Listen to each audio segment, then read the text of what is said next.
அந்த நோட்டே செல்ல கீஞ்சு போச்சு. ஏன் செல்லல? அவர் தேம் ஆயிட்டாரா நோட்டு நஞ்சு கீஞ்சு. ஐயா பூபதி இவன் கம்பி கட்டுற கதை ஓட்டுறான். ஏய் கம்பி காணா டேங்க் காட்டு போறியா? முழிக்கிறான் அங்க பாருங்க.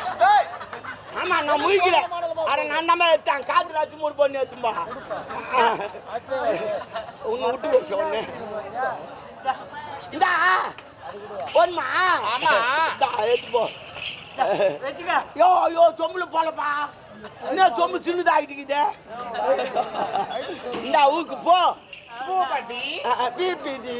ஆமா இவர் யாரு? அவரே யாருன்னு கேட்கிறாயா? நான் தான் கபாலேஸ்வரன்.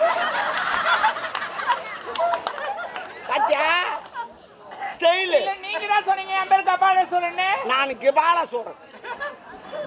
சொல்லுங்க உங்க பேரை. எல்லாரும் சொல்லுங்க. கபாலேஸ்வரன். அவர் சொல்லும் போது எனக்கு என்ன ஞாபகம் வருது? என்ன? ஏதோ ஒரு படத்துல பாத்துருக்கேன். பட்டாசு பல்லு அப்படின்னு திருப்பாச்சி பட்டல் நினைக்கிறேன். பட்டாசு பல்லு அது மாதிரி ஒரு சொல்ல.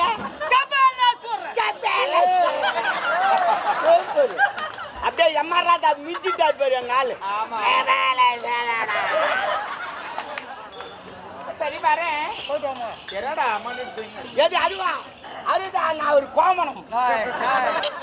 என்னங்க வச்சிரும்? அதான் கோமணம். தாய் கருமாரியால் வந்தது. அது உங்களை கட்டி விட்டாங்க. கிளம்பு ஓய்வு எடுக்கிறேன். எடு பின்னாடி பாத்துக்கினே போ. பேராட்டோ மேல தூக்கி நிக்குது போய் 2 பசங்க உக்காந்து வந்துருவான்னு போலுது. நாளைக்கு ஆச்சாரிட்டு போ. பணங்காய் சேர்த்துக்கு மாதிரி 2 சேர்த்துக்கு சரியாப்படும் போ. போடா நீ தாண்டி போகணும் பாடி.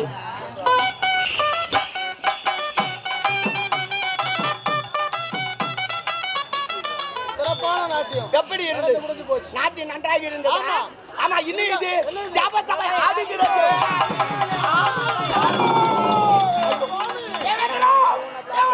என்ன நடக்கிறது சுவாமி? மாதவே கௌசிகே மாமுனியே சரண் வருக வருக கிருபை சேர்க்கனே. மாதவே கௌசிகே மாமுனியே சரண் வருக வருக கிருபை சேர்க்கனியே. மாதவே கௌசிகே மாமுனியே சரண் வருக வருக கிருபை சேர்க்கனியே. ஓ தருமாமரை உணர்ந்த நன்னீர்தான். தருமாமரை உணர்ந்த நன்னீர்தான். ஓ தருமாமரை உணர்ந்த நன்னீர்தான். மூவுலகம் போற்றும் மூவுலகம் போற்றும் மோன பிரதாம மாதவே கௌசிகே மாமுனியே சரண் வருக வருக கிருபை சேர்க்கனியே. எந்த தவ பயலோ நான் அறியேனே கிடையாடி தரிசனம் தாழ் பணிந்தேனே.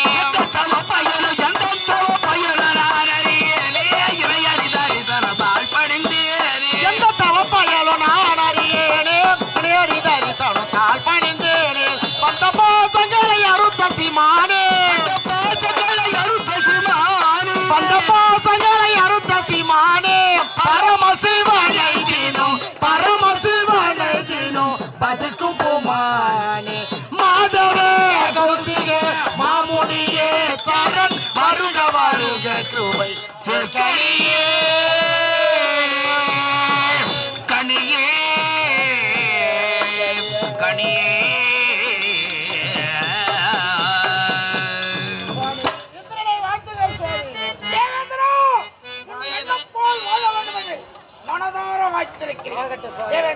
உனக்கொன்றும் தெரியவில்லை. இப்போதே என்னுடைய ஞானத்தால் அறிகிறேன் தேவலோகத்தில் என்ன நடக்கிறது. ஓம் நமச்சிவாய ஓம் நமச்சிவாய ஓம் தேவேந்திரா குழந்தை செல்வம் இல்லாதவன் ஒருவன் தேவர் சபையில் அடி எடுத்து வைத்ததனால் ஒட்டமெல்லாம் மணலாக செல்வம் இல்லாதவன் தேவ சபையில் வந்திருக்கிறான். யார் என்று தெரியவில்லையே. உனக்கு ஒன்றும் தெரியவில்லை. நானே அறிகிறேன்.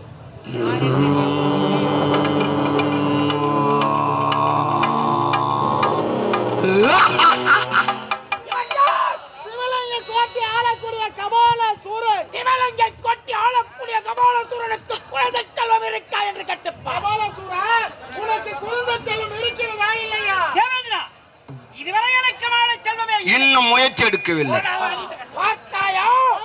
குழந்தை செல்வம் இல்லாதவன் எவனோ ஒருவன் தேவர் சபையில் அடி எடுத்து வைத்ததினால் உடம்பெல்லாம் மணலாக தேவர் சபைக்கு வருவதற்கு அருகதையற்றவன் இவனை இழுத்து விடுத்து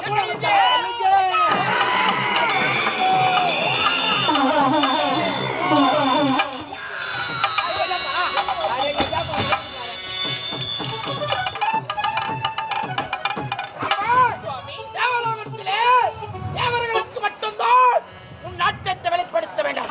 அதை விடுத்து சிவலிங்க கொட்டி ஆளக்கூடிய கபாலசூரன் நிலத்தை உன் நாட்டத்தை வெளிப்படுத்ததினால் உனக்கு ஒரு சாபத்தை கொடுத்து. ஆண்டவா, எனக்கு சாபமா? அவர்கள் அறக்கிறேன் எனக்கு தெரியாது. இந்திரன் உரைத்திருப்பானே. உரைத்தார்கள். உரைக்கும் தெரிந்தும் புரிந்தும் உன் நாட்டத்தை நாட்டியமாடியிருக்கிறான். ஆகையால் கோபத்திலே சிறந்த முடிவன் இந்த விசுவாமித்திரன் நாட்டு மக்களுக்காகவே காய் கனி துணைநீரை அறிந்து தவம் செய்யக்கூடியவன். தேவர்களுக்கு மட்டும்தான் நீ விசுவாசியாக இருக்க வேண்டும். அதை விடுத்து சிவலிங்க கொட்டி ஆளக்கூடிய கபாலசூரனுக்கு நாட்டியம் அளிக்கிறார். உனக்கு என்ன சாபம் தெரியுமா? என்ன சுவாமி, தெரியாமல் செய்துவிட்டு பூலோகத்திலே மன்னனுக்கு 2ஆம் தரமாக வாக்கப்பட்டு 2ஆம் தரமா மறு திருமணம் செய்து கொண்டு பல துன்பத்தை அனுபவிக்க வேண்டும். ஓ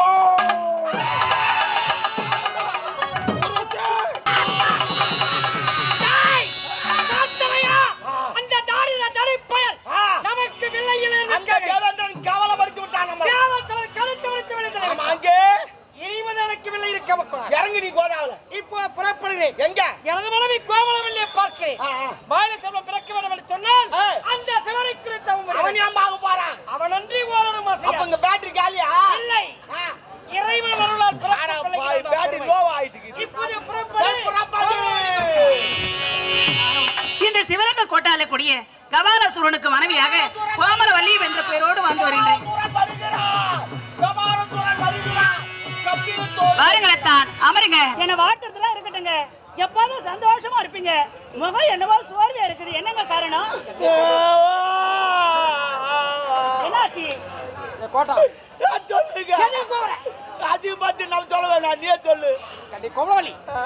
உன்னையே கேளாமல் தேவ சபைக்கு சென்று தேவ சபையிலே நமக்கு பிள்ளை இல்லைக்காக அந்த விஸ்வாமித்திர மகர்ஷி கடித்து விடுத்து வழியை தலை